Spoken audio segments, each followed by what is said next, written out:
एक राज्य में एक राजा का राज था। एक दिन उसके दरबार में एक मदारी एक बंदर लेकर आया। उसने राजा और सभी दरबारियों को बंदर का करतब दिखाकर प्रसन्न कर दिया। बंदर मदारी का हर हुक्म मनाता था। जैसा मदारी बोलता बंदर वैसा ही करता था। वो आज्ञाकारी बंदर राजा को भा गया। उसने अच्छी कीमत देकर मदारी से वो बंदर खरीद लिया। कुछ दिन राजा के साथ रहने के बाद बंदर उससे अच्छी तरह हिल मिल गया।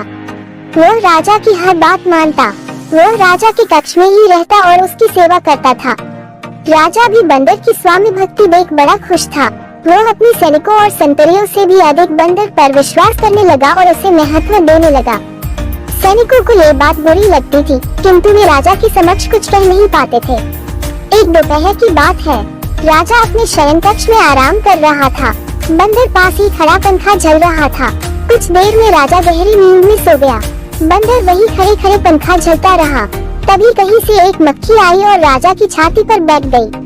बंदर की दृष्टि जब मक्खी पर पड़ी तो उसने पंखा हिलाकर उसे हटाने का प्रयास किया। मक्खी हो गई, किंतु कुछ देर पश्चात पुनः वापस आकर राजा की छाती पर बैठ गई। पुनः मक्खी को आया देख बंदर अत्यंत क्रोधित हो गया। उसने अब देखा न था और पास ही पड़ी राजा की तलवार उठाकर पूरी शक्ति से मक्खी पर प्रहार कर दिया। मक्खी तो उड़ गई, किंतु तलवार के जोरदार प्रहार से राजा की छाती दो टुकड़े हो गई और राजा के प्राण पखेरु हो गए। सो दोस्तों, आपको ये कहानी कैसी लगी कमेंट्स में जरूर बताएं। वीडियो अच्छी लगी हो तो लाइक व सब्सक्राइब करें।